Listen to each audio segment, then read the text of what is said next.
பிரபல ஷோரூமில் கைவரிசை காட்டிய ஒற்றை கொள்ளையன்.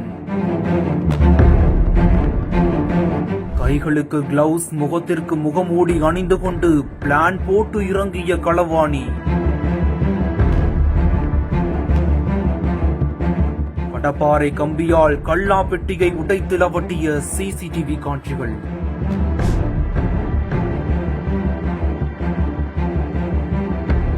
வேலூர் மாவட்டம் குடியாத்தம் சந்தைப்பேட்டை பகுதியில் தனியாருக்கு சொந்தமான எலக்ட்ரானிக்ஸ் கடை அமைந்திருக்குது. இந்த நிலையில தான் நேற்று இரவு வழக்கம் போல கடையை மூடிட்டு பணியாளர்கள் கிளம்பியிருக்காங்க. நள்ளிரவு நேரத்துல கடையின் பின்புறத்துல இருந்து கை காலுக்கெல்லாம் கிளவுஸ், முகத்துக்கு முகமூடி போட்டுக்கிட்டு மர்ம ஆசாமி உள்ள வந்ததும் தொடர்ந்து கள்ளாப்பெட்டிய கடப்பாறையால உடைத்து உள்ள வைக்கப்பட்டிருந்த 93,443 ரூபாய் ரொக்க பணம், 16 தங்க நாணயங்கள், 40 வெள்ளி நாணயங்கள் என அனைத்தையுமே ஒண்ணு விடாம எடுத்து மூட்டை கட்டிட்டு தப்பி சென்றது கடையில பொருத்தப்பட்டிருந்த சிசிடிவியில பதிவாகி இருந்திருக்குது.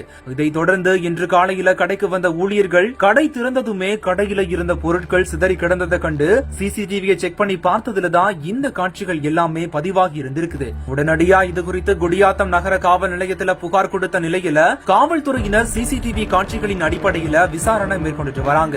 தற்போது இது தொடர்பான சிசிடிவி காட்சிகள் வெளியாகி அதிர்ச்சியை ஏற்படுத்த இருக்கு. ஆனந்த், ஒரு சுகமான உள்ளாடை.